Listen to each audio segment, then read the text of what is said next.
Ipinahayag ng koponan ni Donald Trump ang isang bagong ideya para sa pagpapanatili ng kapayapaan sa Ukraine. Maaaring ipadala ang mga pribadong kumpanyang militar ng Amerika sa Ukraine bilang bahagi ng pangmatagalang plano para sa kapayapaan.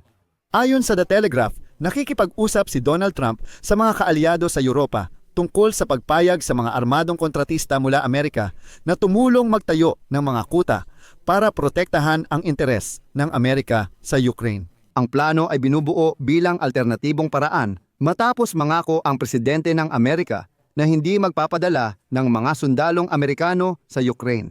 Sa parehong panahon, kailangan ni Donald Trump ng mga sundalo sa Ukraine. Ako si Alexi Pechi.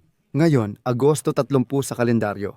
Sa episode na ito, pag-uusapan natin ang pagpapadala ng pribadong militar mula United States sa Ukraine at ang kasalukuyang garantiya ng seguridad para sa Ukraine.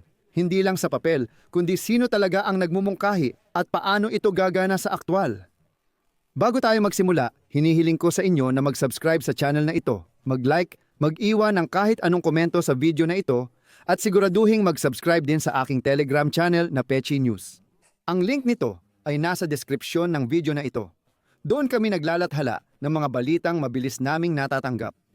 Ayon sa The Telegraph, pwedeng gamitin ang mga pribadong kumpanyang militar ng Amerika para tumulong sa pagpapanumbalik ng depensa, paggawa ng bagong base, at pagprotekta sa negosyong Amerikano sa Ukraine. Ang presensya ng mga pribadong sundalo ay magsisilbing panakot na pipigil kay Vladimir Putin na labagin ang posibleng tigil putukan. Ang planong ito ay tinatalakay kasabay ng iba pang tinatawag na mga garantiya sa seguridad na binuo ng koalisyon ng mga voluntaryo sa pangunguna ng United Kingdom at Pransya na magiging pundasyon ng pangmatagalang planong pangkapayapaan. Ang mga pinal na detalye kabilang ang pagpapatrolya, himpapawid, pagsasanay at mga misyon ng hukbong dagat sa Dagat Itim ay maaaring ipahayag na ngayong weekend. Matapos ang mga linggo ng aktibidad na diplomatiko na pinasimulan ng mga negosasyon ni Trump at Putin sa Alaska. Dahil sa mga briefing na dinaluhan ng mahigit 12 kanluraning opisyal na ilathala ng The Telegraph ang pinakakumpletong bersyon kung paano matitiyak ng isang misyon na pinamumunuan ng Europa ang pagsunod sa kasunduang pangkapayapaan. Pinabilis ng mga planong militar ng Europa ang kanilang trabaho matapos ipaalam ni Trump sa mga lider ng kontinental na Europa na bukas umano si Putin sa pagbibigay ng mga kanluraning kaalyado ng garantiya ng seguridad sa Ukraine.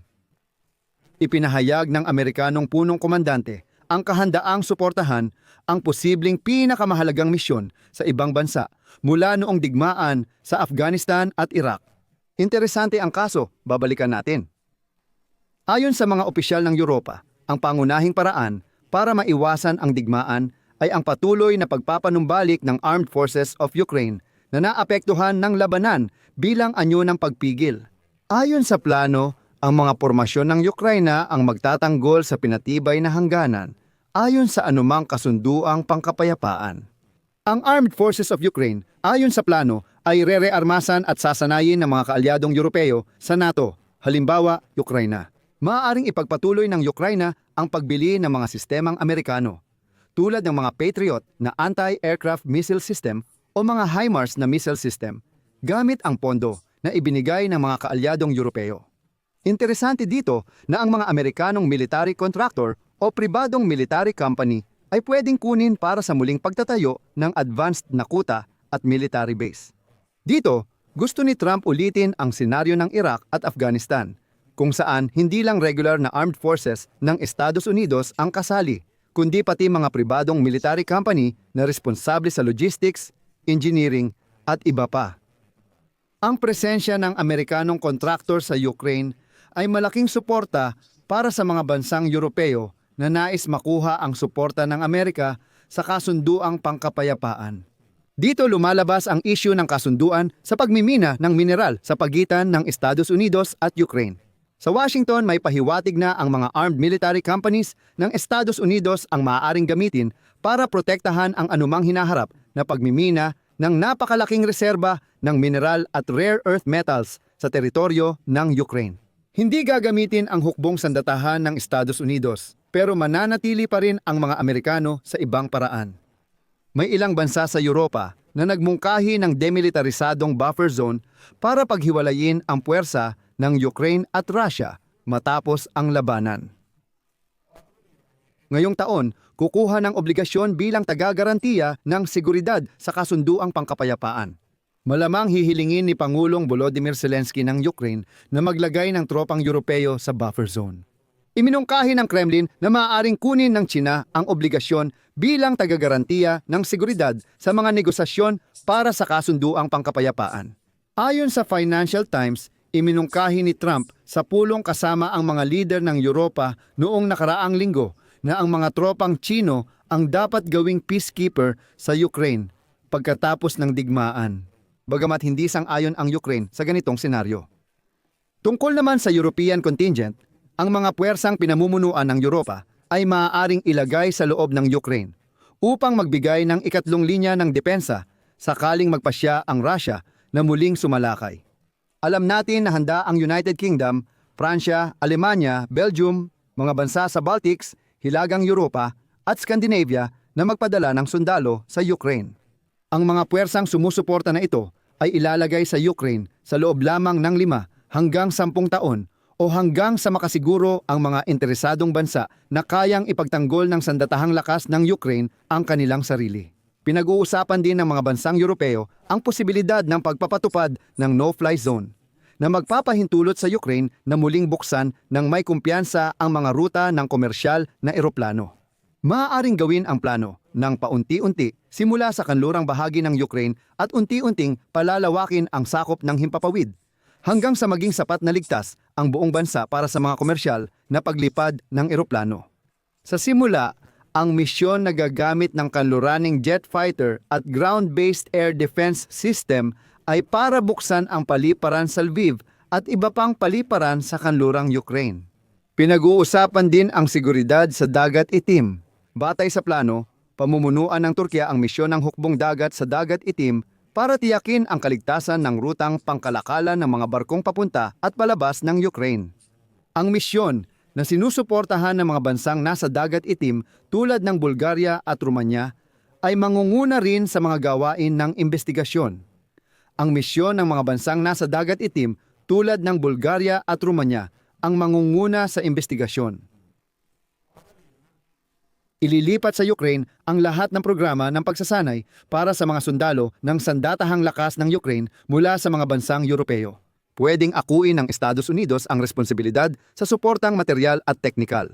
Tumugon ang Washington sa mga kahilingan ng tulong sa pamamagitan ng pagbibigay ng Amerikanong transport aircraft para maglipat ng kagamitan at tropa sa Ukraine. Nagbigay rin ng panukala ang Ukraine kung saan nangakong bibili pa ng karagdagang armas na nagkakahalaga ng $90 bilyong ang bansa. Ayon sa ulat, bilang paghahanda para dito, inaprubahan na ng kagawaran ng Estado ng Estados Unidos ang pagbebenta sa Ukraine ng mga air-launched cruise missile at kaugnay na kagamitan na nagkakahalaga ng humigit kumulang $825 milyong. Ang potensyal na pagbebenta ng mahigit 3,000 ERAM na mga misil na maaaring maihatid sa Kyiv sa loob ng ilang linggo ay kinabibilangan ng mga guidance kit, global positioning system at mga kagamitan para sa electronic warfare. Isa pang paunang kondisyon para sa anumang European deployment ay ang alok ng suporta mula sa Estados Unidos sa larangan ng intelihensya, reconnaissance at pagmamanman. Kinuha rin ng Estados Unidos ang misyon ng pagpapatrolya sa himpapawid. Ngayong araw, sa isang panayam, kinumpirma ni Donald Trump ang impormasyon na handa talagang magpadala ng kanilang mga eroplano, ang mga Amerikano, para protektahan ang himpapawid ng Ukraine. Bagaman may problema dito pagdating sa libangan, ayon sa The Telegraph, noong tagsibol 2025 tumigil ang sandatahang lakas ng Ukraine sa pagtanggap ng impormasyon mula Amerika habang isinasagawa ang operasyon sa Kursk, kaya napilitan silang umatras mula sa Kursk sa Russia. Ayon sa isang source ng The Telegraph, hiniling ng mga opisyal ng Amerika sa kagawaran ng tanggulang pambansa ng United Kingdom na huwag magbahagi ng impormasyon habang nakikipag-usap ng kapayapaan si Trump kay Putin.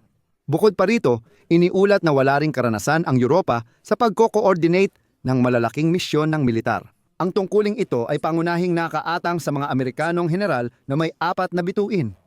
Si General ng United States of America Lexus Grinkevich, pinakamataas na komandante ng NATO, ay itinuturing na maaaring kandidato para rito kung papayagan ni Trump. At ngayon, ang pangunahing kahilingan ng mga pamahalaan sa Europa kay Trump ay ang paglalagay ng mga Amerikanong fighter jets at mga missile sa kalapit na Poland at Romania na handang tumugon sa unang palatandaan ng agresyon ng Russia.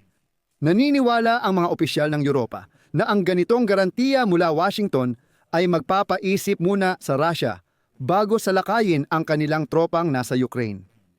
Alam natin na madalas magbago ng isip ang Amerikanong presidente at kahit tuparin niya ang pangako, maaaring hindi pa rin gumana. Ang problema, si Trump mismo ay naniniwala na sapat na ang kanyang salita at kapangyarihan ni Trump para pigilan ang mga Ruso. Pero gaya ng nakikita natin, hindi naman ganoon at lahat ng banta niya ay nauwi lang sa wala. Gayunpaman, ang pagpapadala ng mga pribadong kumpanyang militar mula Amerika sa Ukraine ay isang solusyon.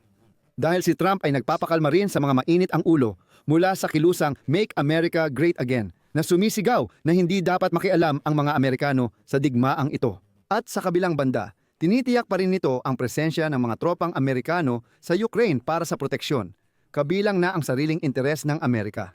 Dito ako naglalagay ng tuldok-tuldok. Ilagay ninyo ang inyong opinyon at mga konklusyon sa mga komento sa ilalim ng episode na ito. Mag-subscribe sa channel, pindutin ang kampanilya at huwag kalimutang mag-like. Kung gusto ninyong suportahan ang trabaho ng YouTube channel na ito, maaari ninyo itong gawin sa pamamagitan ng kahit anong donasyon, sa pamamagitan ng mga link at detalye sa description ng video na ito o gamit ang QR code na makikita sa inyong mga screen. Ingat kayo, paalam sa lahat.